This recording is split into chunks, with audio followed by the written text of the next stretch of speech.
Alrighty, folks. Good morning, good afternoon, good evening, wherever you are in the world. It's IFTA, Insights from the Isles, first one of 2025, and we got a whole bunch of people already in there alphabetically. Good morning, Alana, Amanda, Andrew, Benedict, Betty, Corinne. It goes on and on. We got people piling in, and good morning, good afternoon. See, I got it right this time. Andrew Arnold of New Zealand. Good afternoon and good morning to you, David. How are you, my friend? I'm very good this afternoon. How are you this morning? This afternoon. So you're confused now. I will get it right one day, but no, we're all good. We're all good. Very well, sir. Very well. We're flying. We're about to get stuck into some more grocery goodness for the fabulous people, the fabulous professionals of the Australia and New Zealand fast-moving consumer goods industry. Give us a thumbs up if you're doing well, folks. It feels like New Year. I reckon everyone's just about got themselves back into the office. Those of you who've just crept in about the middle of February know who you are. I hope you had a great holiday, great time off. This is one of the things I love about Australia. We have massive holiday, and then we get to cram in a 12-month budget into 10 and a half months. It's good fun, but it's better than being in the UK where you get like 2 days off and you have to trudge into the office through the snow and the bleak weather. Anyway, enough of that. We got Mel gives a thumbs up.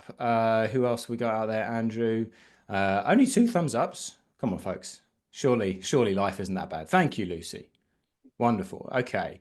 Might have been a rough week so far, you never know. It might have been a rough week. I know. Well, there's a lot going on. We're going to touch on some of those things now. Um, Good interjection, actually, Andrew, because I was going to ask you what is the mood that you are discerning in New Zealand right now as far as outlook for 25 is concerned? What are you picking up? Yeah. Um, it may sound like a bit of a politician's answer, but I'm going to go with cautious optimism. Ollie. I'm that's the overriding feeling I'm getting over here at the moment. That's obviously it's a new year, and there are lots of good plans that are in place from across the industry. And I guess maybe I won't say cautious optimism is that possibly there's going to be some opening of the wallets now from shoppers and also customers as well, because I did hear that it was a relatively difficult Christmas for quite a few people. That Mm. spend wasn't quite where it needed to be in some instances. Yeah, so but I hope that the hope seems to be there that this year is going to be better than last. Yeah, yeah. Okay, okay. I wouldn't disagree with that. I think what we're hearing, there's still a lot of cautiousness from shoppers and consumers over the festive season. There's a lot of talk here, of course, still of interest rates. Seems like the federal government and the Federal and the Reserve are having disagreements over what to do next, which is not great for the rest of us. But I do also get a sense from you all, from people I speak to, that budgets are starting to become into the territory of achievable. Now, of course, if you Google Coles and Woolies news, which I just did just now to see what comes up, range rationalization is up there. Yeah, Now we're going range to talk rationalization. about range, right? We're going to talk about range from a few different angles. And I'm going to ask you a question about that in a moment. But I'm going to launch the first poll, folks, and just get your take. What is your outlook for 2025? You think it's going to be your best year ever? Do you think it's going to be tough? Do you think it's going to be about the same as last year? We'll let that run for a bit. So, welcome back. If you've been here before, it's fantastic to have you back. Tell a friend and bring them along as well, because it's good stuff that we are sharing over the next 40 minutes or so. If it's your first time here, welcome along. It's great that you've joined us. And if you're watching on the replay, that's okay too. I know a lot of people do. And if you are here today and you want to know, we do always send out the replay. No problem. So always register and then you'll get the replay once it's all processed and ready to go out the door. And then the question is, well, what do we do? Well, Andrew and I are responsible for a lot of our clients across, in fact, all of our clients ultimately across Australia and New Zealand, making sure they get the most out of their shopper insights. And what we're doing here is we're picking out some of the stuff that we've seen that we've put on LinkedIn that's got a lot of traction, a lot of comments, a lot of engagement. And we're just having a chat about that over a coffee. Hopefully you've got yours. What's yours, Andrew? Just a bit of water today. All there is. Good, good. Healthy man. Hopefully you've got your drink in hand. I've got the water too. We're going to have a chat. We're going to look at it from a few different angles. We'll talk Kiwi, we'll talk Aussie, and we will throw in some proof points, some facts, some truths that we know from the 70, 80, 90,000 shoppers a year that we speak to. And we would love to hear from you. So please get involved as you have in the polls. And by all means, get involved with questions, comments, ideas, thoughts, challenges, challenge one another, challenge us. And let's get a conversation going as we did in the sessions in the second half of last year. Some fantastic engagement, and it was really great to see. So what I'll do first of all is end that poll. I'm going to share the results. I guess that's pretty much what you're saying. Cautious optimism, about the same as last year. Say 53% of people. Good for you. The 13% up there. Optimistic on the 12th of Feb. It's going to be the best year ever. I think you've still got time to make that happen. That can come true. But there again, 34% saying going to be tough. Maybe that's something to do with announcements in terms of range. That usually creates some anxiety, but we'll come back to that in a moment. But at least half you think it's going to be the same as last year. So listen in, tune in. We want to try and push anybody who's in that about same as last year territory into a little bit better than that. If we can help you do that, if we can help you put more of a focus, more of a lens on your shoppers, then we can connect more dots between your brand and your shoppers. And hopefully that's going to dial things up in the right direction for you. And saying that, shall we get into the first example? Exhibit A, Andrew, for today? Why not? And I will flash it up on screen. And I would invite you, please, sir, to describe to us what we are seeing here. Can everyone see that? Can you see that, Andrew? All right, there it comes. There it is. Yep.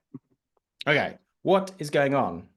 So what's going on here is private label. So this actual post came out of a conversation that I had with a supplier around about sort of a couple of weeks before Christmas, and we were just talking about private label because they played in a category where there was a lot of private label in play. They were basically the conversation that we had was really around, well, what can I do? What am I able to do to try and push back against it, to try and guard against it, and all the rest of it. And that got me thinking, right? It got me thinking about whether or not, there was actually something that needed to be shared with the wider world here around what private label and the role of private label actually is in New Zealand grocery. So I picked three categories that basically have very high preponderance of private label in them. So you can see them there. There's flour, there's dry pasta, and there's baked beans. So what I was really trying to look for here was, is the narrative around private label actually true in all of these categories, which have a lot of private label in them?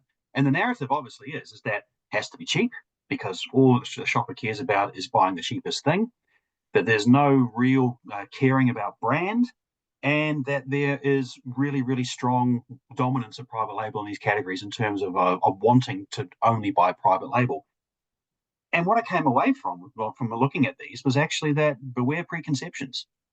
That was one of the key things I said in the post, was that beware the preconception that just because there happens to be a metric ton of private label in the category, that's all that the shopper actually wants, and that's all that they ever wanted. And there's a couple of things about this, right? Firstly, there's the willingness to buy private label. So these three categories, lots of private label in them. For those of you in Australia, you probably haven't seen PAMS before, but PAMS is the main private label in foodstuffs. Which I took these photos in a foodstuff store, in a package safe. So PAMS is dominates the category in all three of these in terms of share of shelf, but only one of these categories. Well, actually, one of those categories actually is one which does not have a high willingness to buy private label. The other two do. One of them doesn't, and the one that doesn't was actually baked beans. And the second piece around there was that like I said, the outset, cost being a factor. In only one of those categories, pasta, shoppers actually plan to buy the cheapest thing. So in the other two, there actually wasn't a willingness to buy the cheapest thing. So it's not necessarily about you have to be cheap in those categories because they're dominated by private label. Even the private label itself doesn't necessarily have to be cheap. It can actually be more expensive. It can actually raise the floor of the category in terms of price perception. Mm, And the mm, final piece, which I found really, really interesting, and this again is probably something which anybody can have a conversation with foodstuffs or Woolworths about in New Zealand or even in Australia with Coles and Woolies, is if shoppers don't actually know that what they're buying is private label, and that's a question that we ask, then does that mean that they're considering private label to actually be a brand? Now that has some big connotations if you are thinking of it in terms of brand versus private label, premium versus value, expensive versus cheap. But if the shopper doesn't actually think it's private label to begin with, then is it actually the wrong conversation? Is that the wrong defense mechanism to be having in these categories? And I'll tell you right now is that in those three categories, 30% of all shoppers who bought in foodstuffs did not know that Pam's is a private label. mm, okay. Okay, look, there's a few interesting points there, and I just jotting it down so we can sort of tick them off. I think the last one that you pulled out is this idea that shoppers don't necessarily know what is a private label. They don't know when it is or when it isn't. So, what does that mean, in your opinion, Andrew, for the supplier and for the retailer in a category where shoppers don't really know what is or what isn't a private label anyway? Well, let's start with the retailer for get that one out of the way. If you're a retailer, then it means you don't necessarily have to just naturally assume that it's private labels, it has to be cheap. What it means there is that if you play in a category where a shopper does not really know the private label is private label, then you have an opportunity to actually charge more for it. And therefore, that means that the branded products that are in that category as well are not so far off the actual pricing architecture. So instead of it Mm. being like a big gap, it can actually be a much smaller gap. So that actually raises, like I said, the floor of everybody who plays in that category, which means that there aren't shoppers going, well, I'll just go for the cheap thing because that's what it looks like.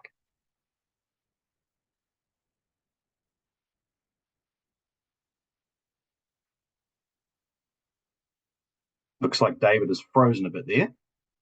So I'll just carry on with another point that I think he was going to make.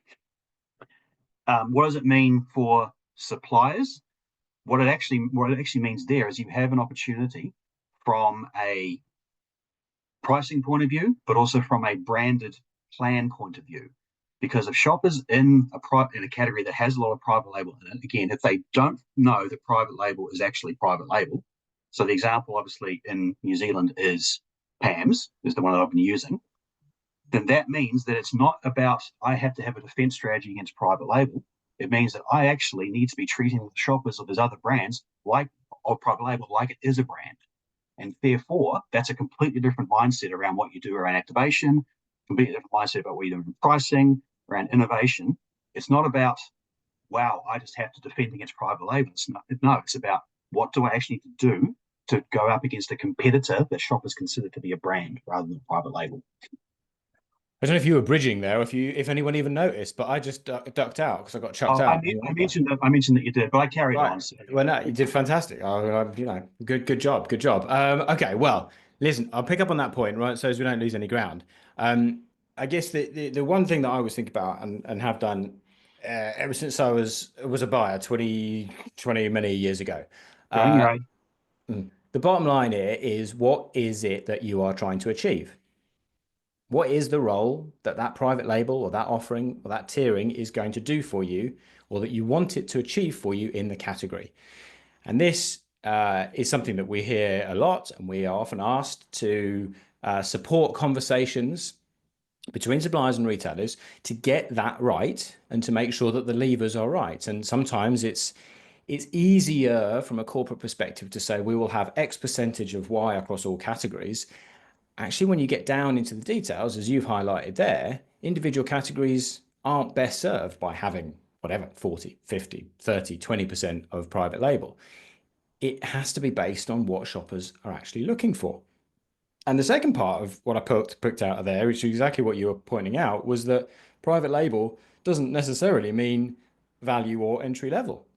And this is a really fascinating insight that we've been sharing with retailers here. Certainly, I'm sure you probably have as well, Andrew. But that is a very simple 2x2 grid, which indicates the willingness, as Andrew was talking about, the willingness to try a private label versus your willingness to trade up or to spend more or less in a category. So ultimately, then, therefore, you can find that there are those categories where there is a willingness for a private label, but it actually might be a more premium version of that. It's not an entry level, it's not the value, it's not the bottom shelf stuff, it's something else. And that is a great insight into how you then fine tune and how you get beyond this idea of 40% private label, or we're going to have 30%, we're going to have high penetration of private label. Actually, we're going to have it nuanced category by category to make sure that we're leveraging the right opportunities and we're also not throwing money away or wasting shelf space on stuff that isn't optimal for the shopper in question. And the last thing I probably would just make a point on this is that we've all seen the news about Coles reducing its range by double digits over the coming weeks and months. So obviously, I would be very surprised if there is any reduction in private label coming out of that reduction of SKUs and ranges and all the rest of it. So this is a very valid question and a very relevant question to be asking right now. There's going to be more pressure on, in terms of numbers of private label SKUs relative to branded products, and Coles in particular, and other banners is probably going to happen at some point as well. So Yeah. what are you going to do about it? What are you actually going to go and say to the retailer? No, don't put private label in. Or, okay, if you're going to put private label in, does it need to be cheap? Does it need to be the bottom? Can it actually Mm. be more mid-tier or even high tier and therefore Mm. help the whole rest of the category out and not be a race to the bottom? I've launched the poll there. What's your perception of private label right now? Is there more headroom for growth? Have we gone too far? Do we need to shut the door, or are we about right? And whilst you ponder that, also Andrew, a question in from Steve. Can I ask you guys? Private label is generally made by large manufacturers. Is private label quality too good? I think that's a great question. Well, that's a really good question. In some cases, yeah, it probably is. It's probably too good and it's not being charged like it should be, or charged Mm, for like it should be. mm, So there is obviously lots of very basic private label out there, but I've seen a number of categories, especially in biscuits, for example, where the quality is actually really good, mm, but they're still charging a very low price, and therefore mm, making that gap from the private label to the premium products too big. mm, mm. What's wrong with actually whacking another dollar on top of that? Because people like the private label, they're still going to buy it, but there's going Yeah, to be more in the pocket both for the retailer and for the guys who make it as well. yeah, yeah. I suppose it's not to get pedantic, but it sort of depends a little bit on what you mean by too good as well. And again, I think back to my days as a buyer at Sainsbury's, and we were doing the same thing 20, 25 years ago. The push was on retail brand, as we called it then. Everything had Sainsbury's on it. And that's really critical because, think about it. If you're going to put your name on it and you're standing up there and say that you're a purveyor of quality food and you're feeding the nation well, then it has to be good in inverted commas. I mean, as I say, good can be the difference between higher meat content in a lasagna or a lower meat content in a lasagna. As it turned out back in the day, it was what actually was the meat content in the lasagna. Blew up in the UK 20 years ago, and it turned out a lot of it was horse. But anyway, different subjects altogether. The point I'm trying to get at is there are those standards. Yeah, did you pick up on that one many years ago? I did, There I are did. standards. Yeah, Jeez. yeah, yeah, scary stuff. There are also those standards. Now, I think this comes back to the point is what are the right price points? And if you know that shoppers in your category are actually inclined to trade up, they are inclined to spend a little bit more for something that they believe is better quality, then do that. And if that correlates with a willingness and an openness to try private label, then I'm going to jump into a couple of stats just to give you the context in where we are versus some other countries. So about right. So it's very even split. Look at that. 33, 30, 37%. So we do have a very mixed array of opinions, actually. And I think this goes to show that in different categories, the situation is different. Now, as far as Australia is concerned, overall, shoppers tell us that they are becoming gradually more willing, more open to try private label. The shift is gradual, it's not seismic, but we see more shoppers agreeing with that statement now than they were in 2021. Slightly lower in New Zealand, isn't it? So the net agreement is 55 in Australia, 53 in New Zealand. But if you want to know about headroom for growth, think about Ireland, where shoppers there, same question, same survey effectively, agree at a rate of 69%, and in the UK, 72%. Now, I'm not saying that we are the same or we will be there necessarily, but that could be a strong indicator that there is more room for growth from private label. And again, then it becomes down to this question of where, when, and how. Where is it most appropriate? When is it most needed? And how? How do we execute it? Or is it premium? Any other final thoughts before we go to Exhibit B? Let's go to Exhibit B. From you, Andrew? All right, we go for Exhibit B. Did I share the results? I'm not sure I shared the results. There we go. Just so you can all see, more room for growth. Gone too far. About right, actually, was the call from the industry. We'll see. We'll see if that is heeded. Yeah. Okay. Exhibit B then. Let's see if I can get us to Exhibit B. There we go. Right, here we go. One for the liquor lovers. Can I have a hands up or thumbs up or some indication if we've got some folks from the liquor channel, liquor industry on the line? Been promising you some content. You've been asking for it. Who's out there? Stick a thumbs up in the chat if there's anybody from liquor there. Whilst we have a look at this, here we go. Scott, Lucy, Mel, terrific. Thank you very much. I said I'd give a shout out to Jamie at Diageo, even though he's not on the call. He said he's going to watch the replay, and hopefully he will comment and he will say hello. So what are we looking at? We are looking at a recommendation on a product in a BWS. And there are three things about this that I noted in the LinkedIn post. And this got a lot of interest and a lot of traction and conversation. The first thing is, I don't think you see this very often anymore, was my first observation.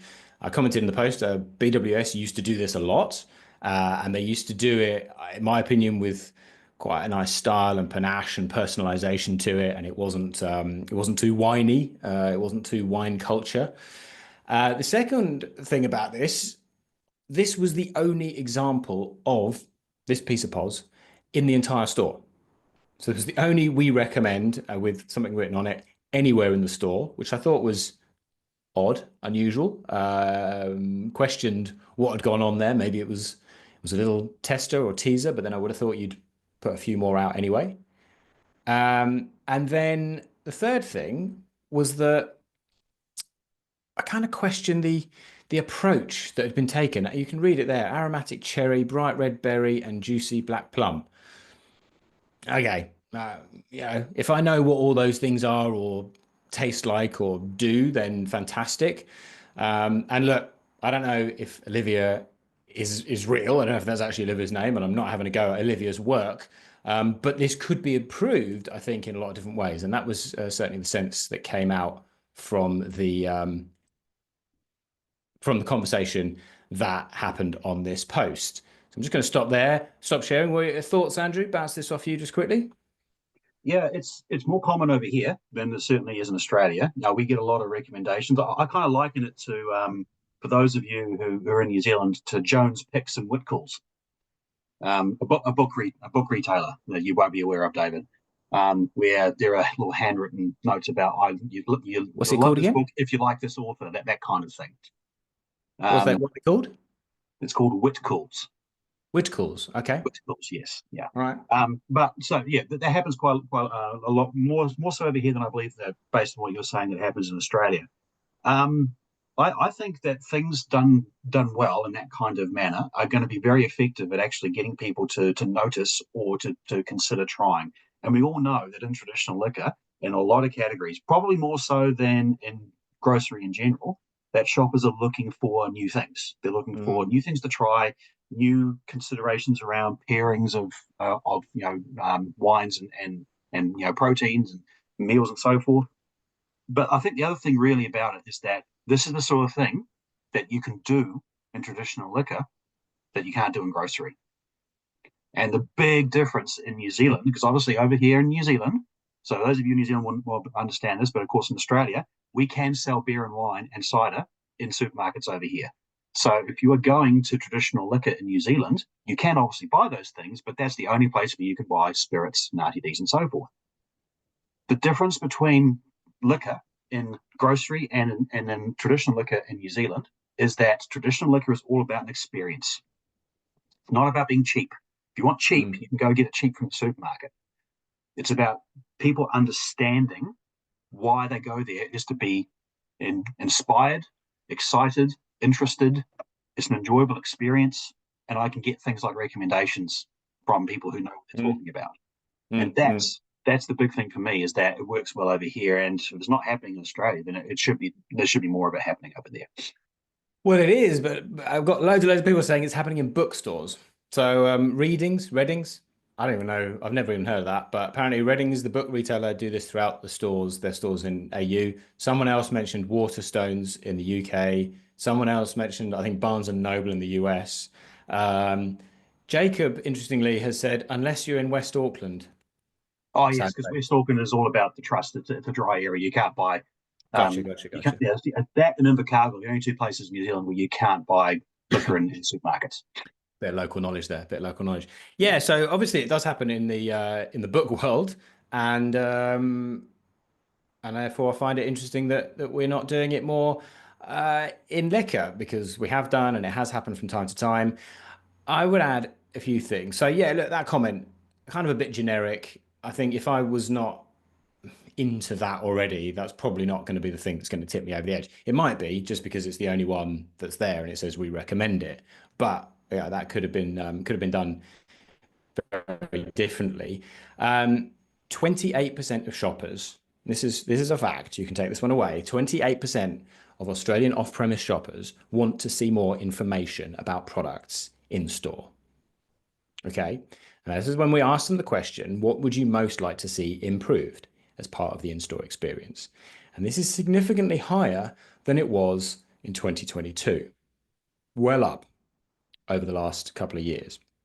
And even 2024 actually as well, but it's increased significantly year on year on year. There are other things that liquor shoppers want to see improved more today than they have done in the past. Better layout, so better category management at shelf and better signage to get them to the product. So signage, where is it in the store? Layout, where is it on the shelf? And then information, something that is going to help me to make that selection, particularly in wine, where there's very little else to distinguish that bottle at 19.99 from that one at 21.99 from that one at 18.99. And so this kind of thing, if done consistently and in a nice way and in a creative way, can add a lot of value. And I want to shout out to Anthony Milford at BWS in Potts Point. I've just posted on LinkedIn about a store visit. He invited me to come along to see his store. He's only just taken over the store. He saw this. He started doing it himself. Don't know if he's made it onto the call today because store managers and all that. Um, but his approach is much more in the way that Dan's used to do it. I recommended this to a friend, and he's still a friend of mine, so I reckon we're doing okay with this one. That sort of thing. Um, yeah, might not be for everyone, but a bit of personality, a bit of differentiation, particularly for a corporate business. People, shoppers like that. They want that. They don't want a sterile price all day, every day of the week in their face. Got a couple of comments. I'm going to read those while I just see Andrew. Anything else to add? The only thing I would just to add to that is that I think the idea of what Olivia, assuming Olivia is a real person, did, the idea is great. Mm, Just writing off the ingredients or the things that came from the back of the label about is probably not good enough in regards to trying to recommend the product. But if you actually make a better job of what goes on those handwritten labels, then brilliant. That's exactly what's going to help the shopper make a better decision. yeah. And the numbers that you mentioned there, David, it's the same thing over here. Not quite to the same level of 28%, but it's not far off, only a couple of points back off that. And it Okay. is actually increasing strongly year over year as well. Okay. Terrific. Terrific. Look, if anyone knows Olivia, give her a shout. Tell her to get in touch. Store is very good. It's the store at Warringah Mall, just outside the Woolies, over in that corner. Anybody knows it? They do great window displays. Very often is a very nicely executed store. I'd love to go in and have a chat with you guys and see what you're up to.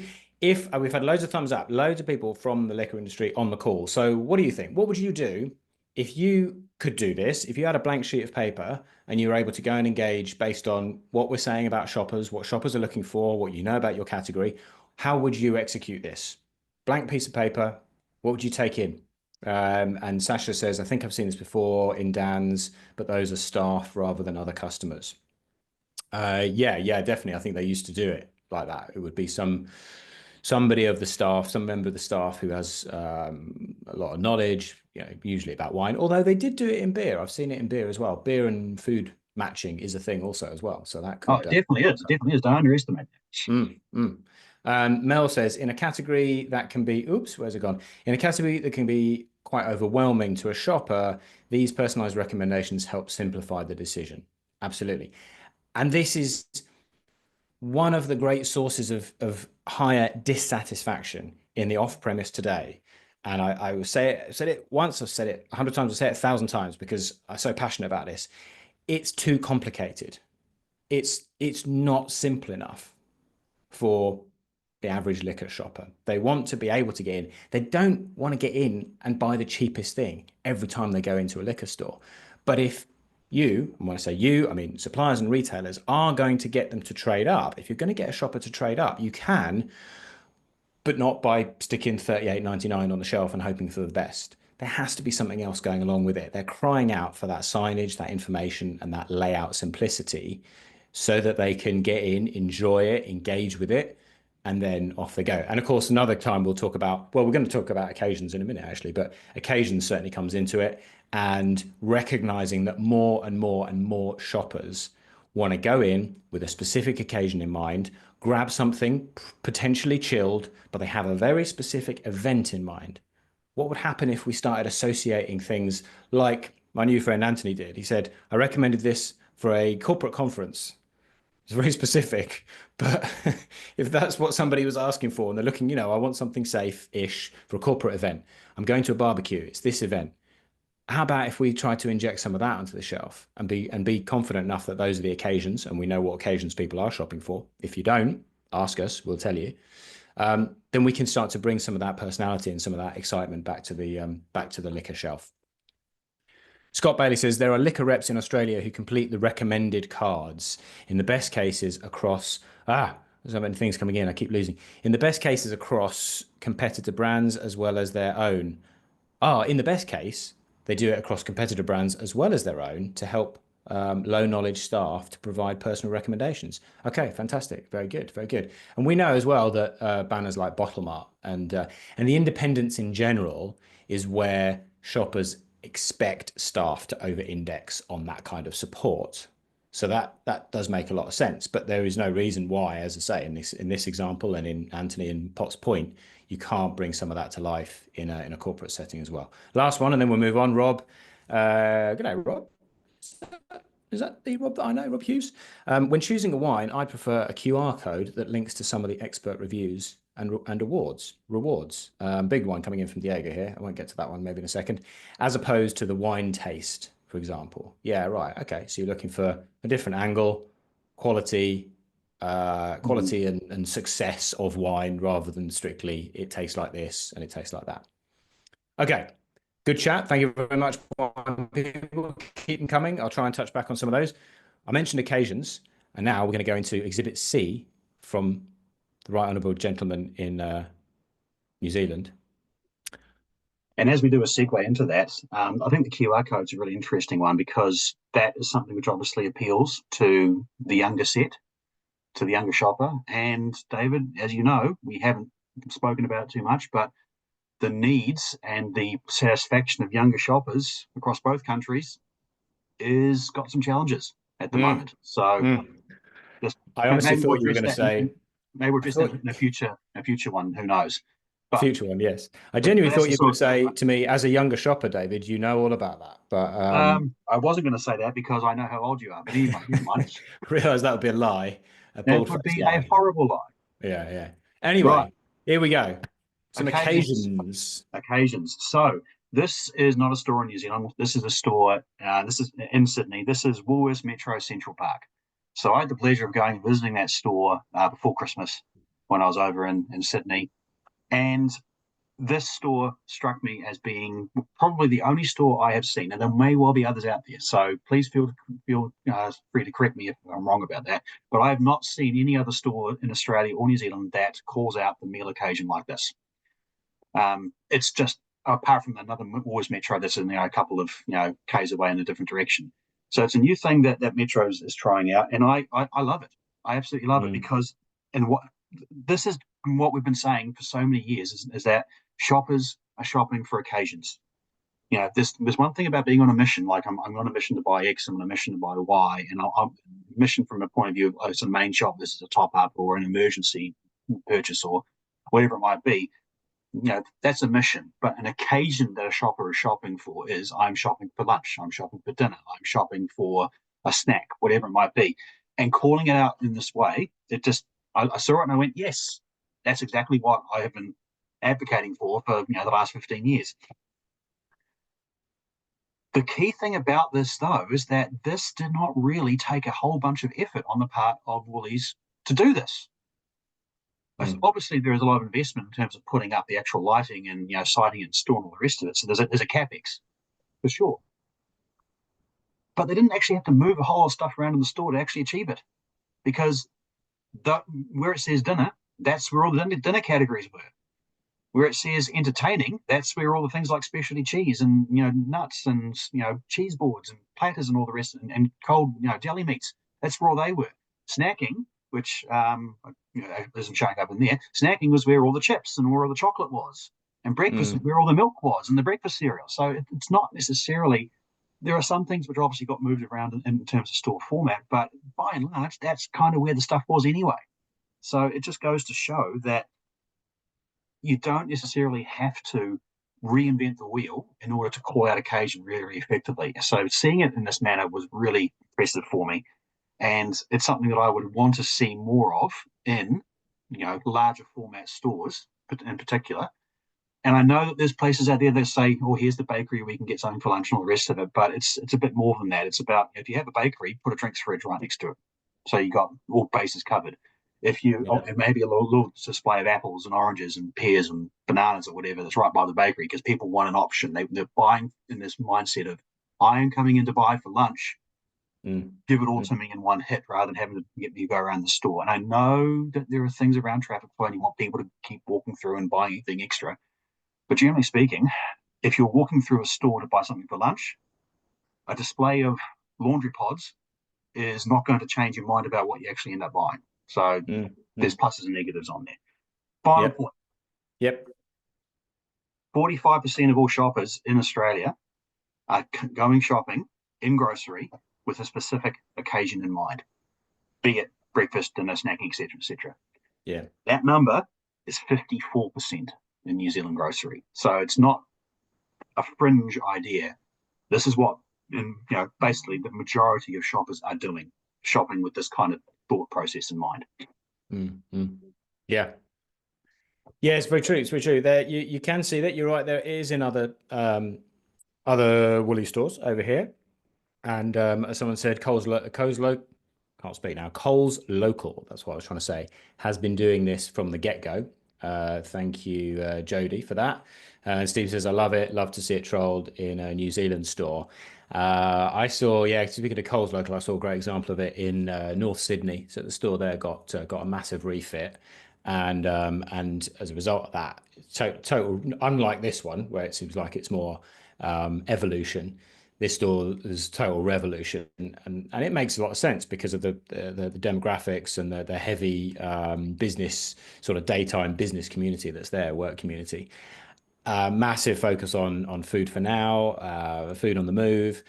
Funnily enough, actually, just as an anecdote, I bumped into one of my customers while I was in there, who has an office nearby, and his point of view was actually that he also lives there nearby, finds it quite challenging because he goes in to do a regular shop, a weekly shop, not just for lunch on the go, and that has all been crunched down, and the aisles are much narrower, and the flow is all a bit funny as a result. So I guess you can't please all the people all the time, but certainly it No, was a thumbs up for the entertaining concept. And as you say, it's a big deal. And one thing I was going to add, which you didn't mention, just to add more value, is the idea that enjoyment and enjoyment of shop is on the rise again as an importance factor.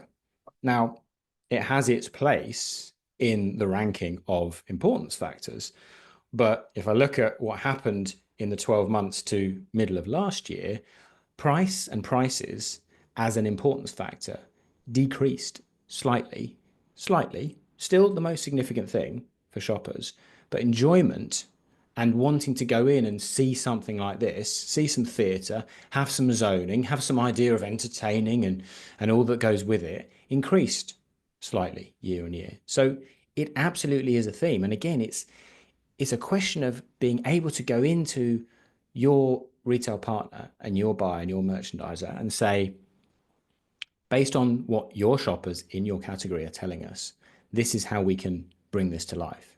It's not going to be a one size fits all thing. It's not going to be appropriate.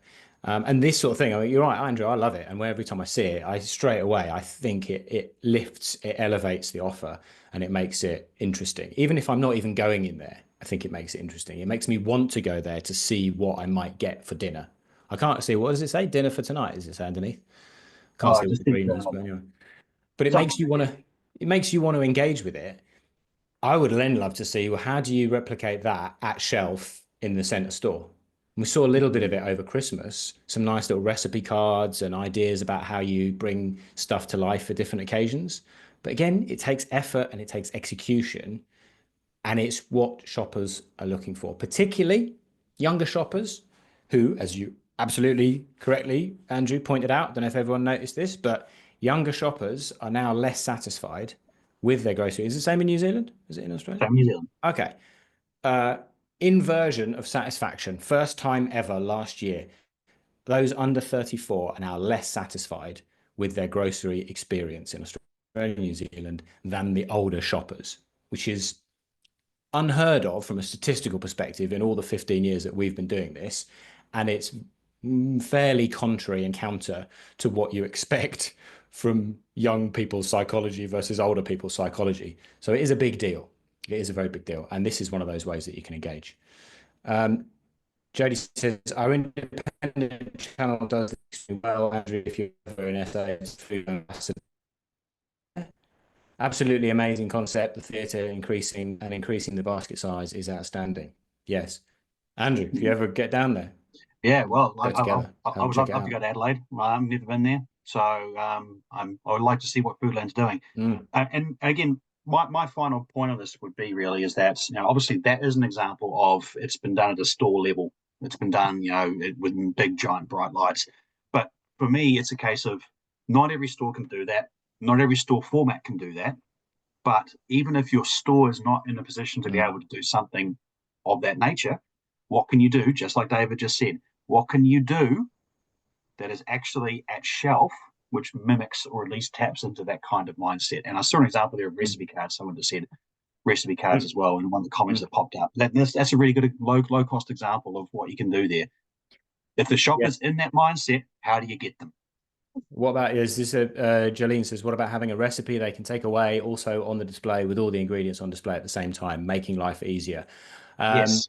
We had an if example of that about 6 months ago that was in a store I saw in Dunedin over here in yeah, Dunedin, New Zealand, where okay. everything was on the display, all the ingredients and a QR code with the recipes. That's exactly that same thing. There was a German specialty retailer many moons ago when I was researching European retailers called Kochhaus. Just be careful how you put that into the search engine. But anyway, Google it. They used to do this throughout the store. So every table would be the ingredients that you needed for the recipe with the recipe card.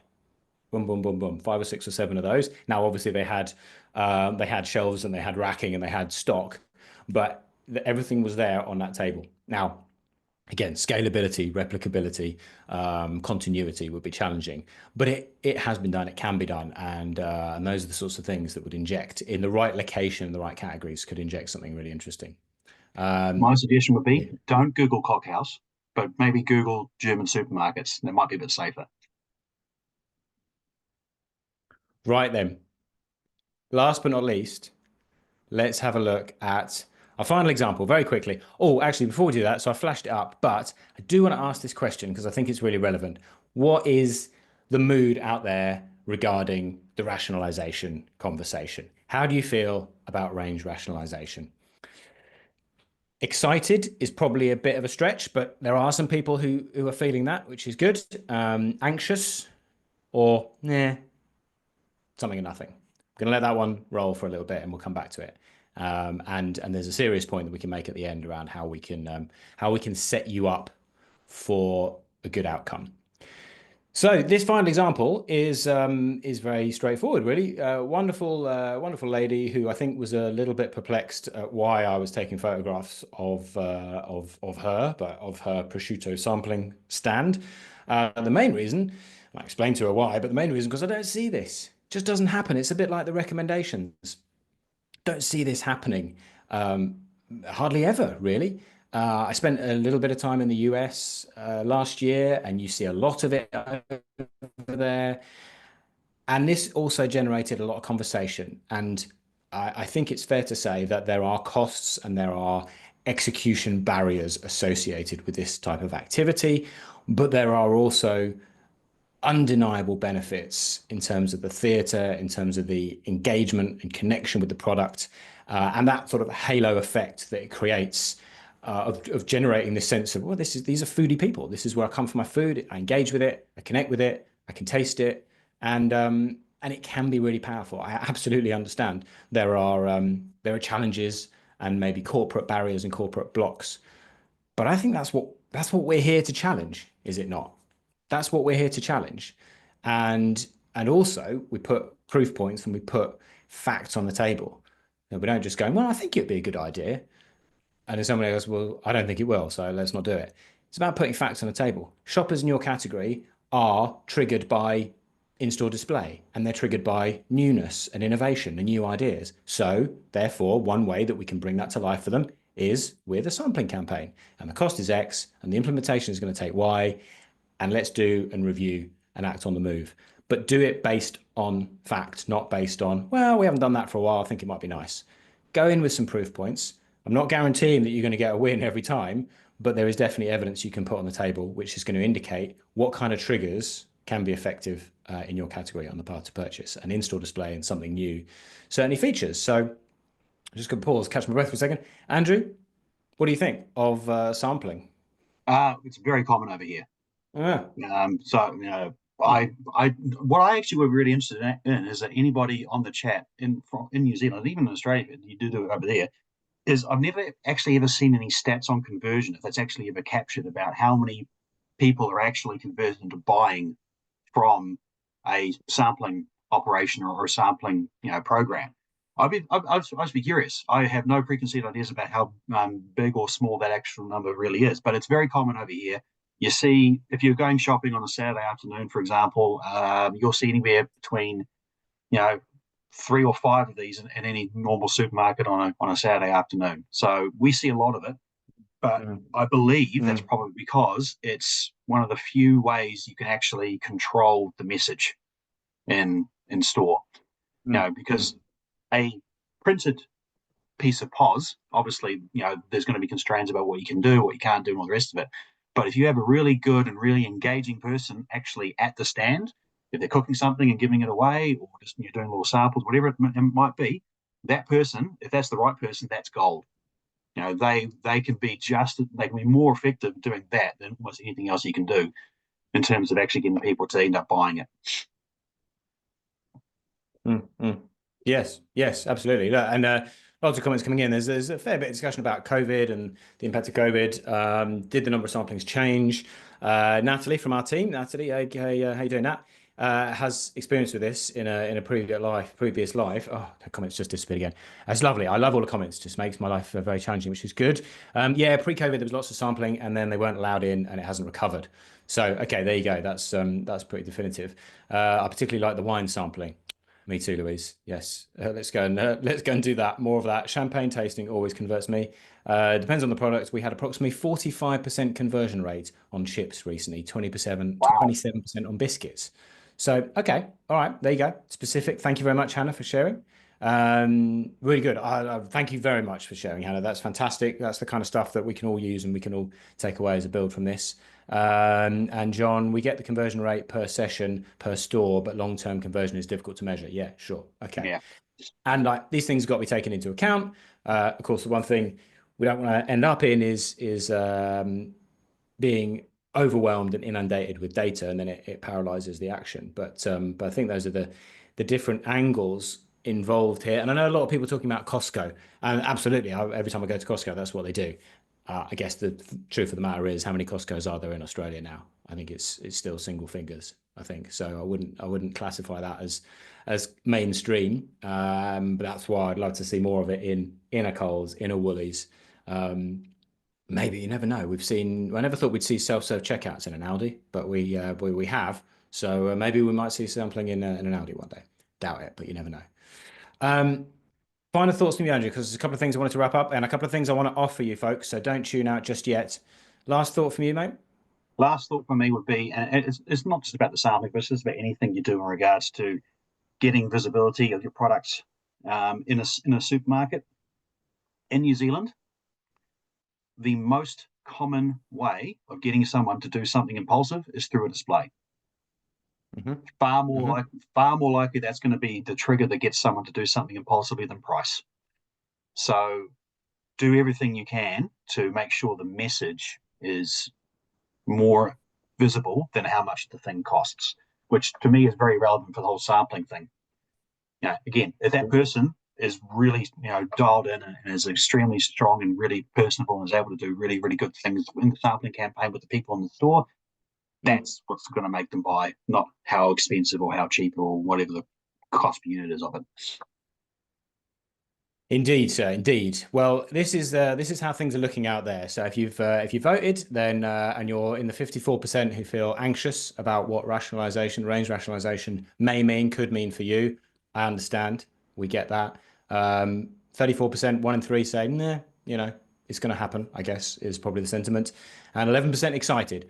Good for you. Definitely going to create opportunities, there's no doubt, but absolutely that feeling of anxiety is completely understandable. So, first thing I'd like to offer you is the chance to get your hands on the top 10 categories where range, and effectively this means choice, is important. Going to be coming out very soon anyway, if you're subscribed to receive our incredibly informative and useful emails. But if you are not and you want to receive that really useful stuff, including top 10 categories for range, then please type email in the comments now. So if you want to get on a mailing list and get useful stuff like that, including top 10 categories where range is especially important, which is a key tool to go into these conversations with, stick that in. And while we're giving stuff away that's good value, why not have this as well? Because we talked about information and the importance and the value of that. But I'm conscious as well that we don't want to be going in and everybody say, stick this on the shelf, stick that on the shelf, because that's not going to happen. So top 10 categories where more information is requested. Type info in the chat now. So if you want to know about where is it most important to have that additional information at shelf, that's info. And if you want to get loads and loads of good stuff from us, including top 10 on range, which is very, very topical right now, then hit email. Info and email. And the last thing that I want to leave you with is two oh so delightful faces. Aren't they delightful, Andrew? Where have you gone? I can't actually see your real face now. That's all right. That's good See enough. what the look on it is. Thank you for being here. We've had a good session. Thank you for sticking with us. I hope that's been a lot of good value for you. Thank you for all the chat and the comments. We do follow up with a lot of people after this and have individual conversations. If you've had a question, if you've had a thought, a comment, something you need, then for God's sake, reach out to us. Give us a shout. Scan those QR codes. Follow myself, follow Andrew, because we put this and way, way more out onto LinkedIn as well. And it's all free to air and it's all good stuff. And I know this because people tell me this and they tell Andrew this as well. So get on board with that. And if you want to know more shopper truths that are going to help you win in 2025, then that's really easy as well. Give us a call, send us a DM, get in touch with us. That's all for today. We're back in 2 months. Thank you, Andrew. Go and have a lie down. Oh yeah, definitely. Thank you, everybody. So long, mate. So long, guys. See you soon.